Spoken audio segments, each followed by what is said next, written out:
Dia yang bawa dari Jakarta datang ke rumah saya, disimpan di rumah saya. Di sebelah mananya ya saya bilang saya mengambil mobil itu tidak pernah.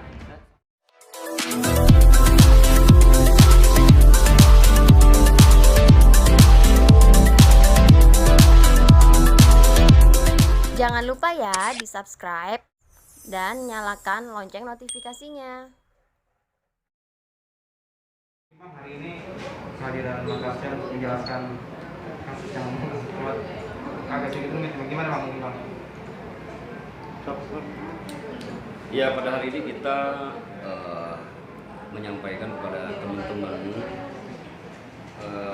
dalam rangka menjawab somasi terbuka. Ada somasi secara tertulis juga kita terima dari pihak JN, ya kan? Dan sudah kita jawab, sudah kita sampaikan. Soal apa aja poin-poinnya? Pertama soal mengenai barang-barang yang itu harta katanya harta bawaan JN. Ya, kita akui dan sudah kita kembalikan semuanya pada tanggal 14 Januari kemarin, ya kan? Dari hal yang terkecil sampai mobil beliau sudah kita kembalikan utuh, tidak ada yang rusak. Kalau itu mobil didorong pakai towing truk ya memang kan tidak dipakai-pakai, sudah lama tidak pakai-pakai. Jadi jangan pernah berstatement Jen katanya minggu lalu biarinlah belum bisa dibalikin, dihalang-halangin dia mau pakai dulu mobilnya, nggak ada itu, ya kan? Mobil itu ada di depan rumah beliau, tidak pernah dipakai berbulan-bulan gitu loh, ya kan? Nah, kita klarifikasi itu soal barang-barang sudah kita kembalikan semua. Jadi tidak ada satupun barang Jen yang tertinggal di rumah Kang Cecep ini. Yang kedua soal poin tentang data-data registrasi buku nikah yang belum tercatat. Kembali lagi kita klarifikasi bahwa pada saat dilangsungkan pernikahan beliau itu Kang Cecep ini sudah selesai akta perceraiannya dengan perkawinan sebelumnya. Dan itu di Desember ya. Desember itu keluar 2020 ya. 2019. Dan itu bukti nyata konkret ya. Kalau dibilang kita memanipulasi itu tidak berdasar. Ya, kita bisa buktikan itu akta cerai beliau sebelum menikah dengan Jasa Salimat ada gitu loh, ya kan? Adapun langkah berikutnya memang ada registrasi di KTP yang belum selesai. Seperti status di sana masih kawin ya, kita rubah duda menjadi duda dan kita serahkan lagi ke Kawat Teluk Jambe Timur, Karawang. Tapi ingat, Jen juga masih ada kekurangan data, yang satu belum terpenuhi. Jadi kalau di sana gembar-gembor ini tidak serius, manipulasi data, Jen juga belum selesai data-datanya. Maka kalau mau punya etikat baik, Jen, kalau mau pisah secara negara, sama-sama dengan klien kami berangkat ke Kawat Teluk Jambe Timur. Ya, kemudian apakah nanti dia menggugat cerai atau beliau yang mengikrar talak di pengadilan agama, itu lain cerita. Next itu gitu loh. Nah, itu yang kita klarifikasi dalam kesempatan ini.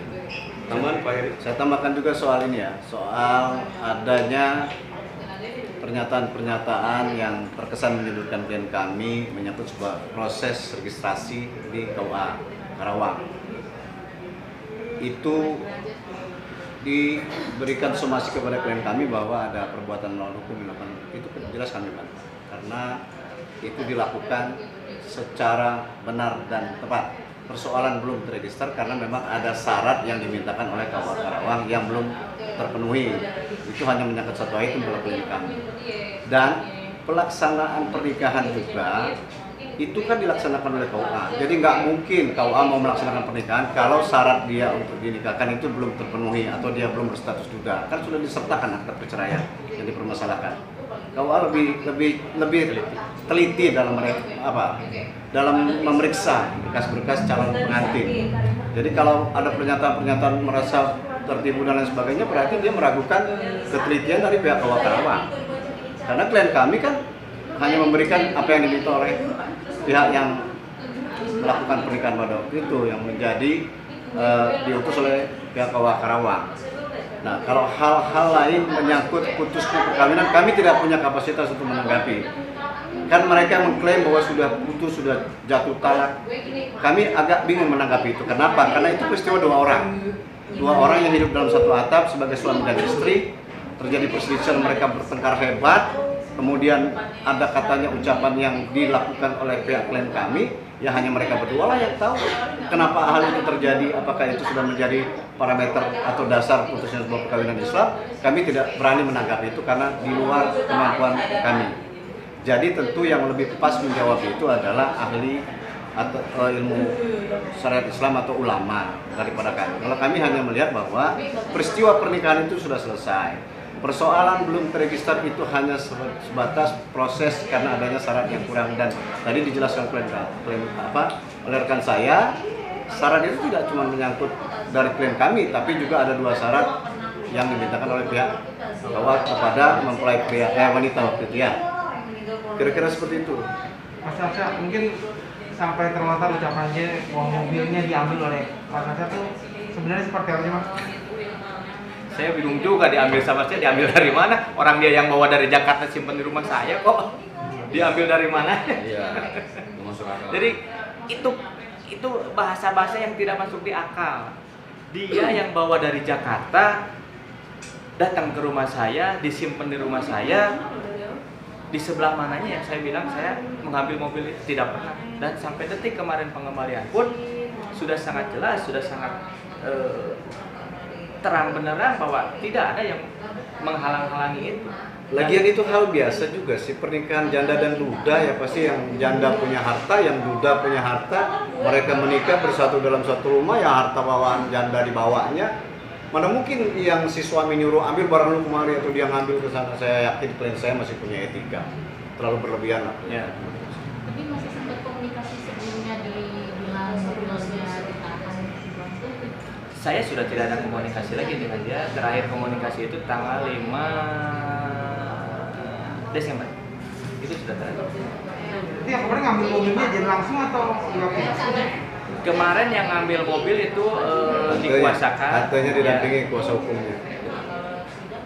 Memang belum ada sama sekali untuk dia niat untuk bicara secara populer dibandingkan dia harus dilemparkan dia juga gitu.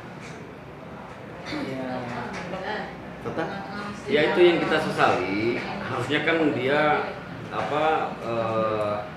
gentle gitu ya, datang langsung lah ke kediaman beliau kan. Ini kan bagaimanapun punya sejarah selama 10 bulan itu kan waktu yang dibilang panjang enggak, dibilang pendek enggak gitu loh.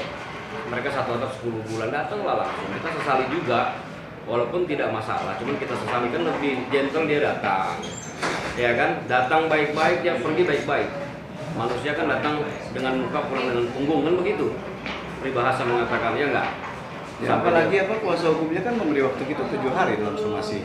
Betul. Harusnya ya konsisten aja, kasih kami waktu. Kan di dalam somasinya dia meminta klien kami untuk menyerahkan barang-barang. Kami sudah meminta juga kepada klien kami untuk menanggapi somasi itu supaya mempersiapkan barang-barangnya itu.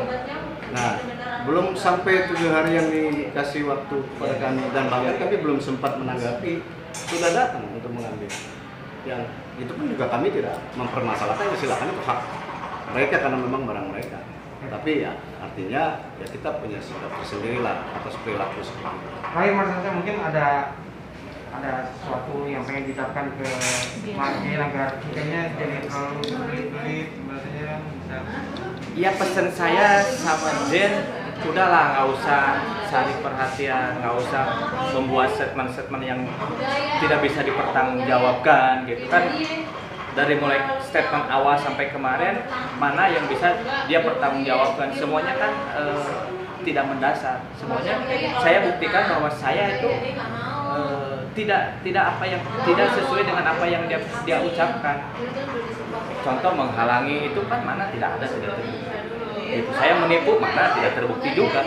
Gitu. Jadi udahlah, tidak perlu membuat statement-statement yang lebih liar lagi, lebih keluar lagi gitu. Udah cukup saja, nggak usah.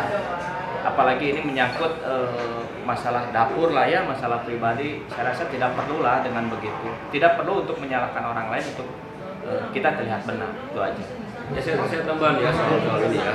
Saya menambahkan dari klien kami ini bahwa pernyataan beliau itu sangat menyudutkan, sangat mendiskreditkan. Di beberapa kesempatan dia sampaikan loh bahwa Pak Cecep ini berkepribadian ganda, Pak Cecep ini tidak menafkahi. Ini kan satu hal yang baik dan buruk ketika Anda sudah memilih menjadi istri, ya kan, maka harus ditutupi semua. ini kan dia umbar ke halayak umum, ini sangat tidak etis lah, dia sebagai public figure bicara seperti itu gitu loh, ya kan? Maka mulai detik ini kita sampaikan berhenti sudah berkomentar tentang menyinggung privasi masing-masing. Udah, itu aja kita sampaikan. Jangan lupa ya di subscribe dan nyalakan lonceng notifikasinya.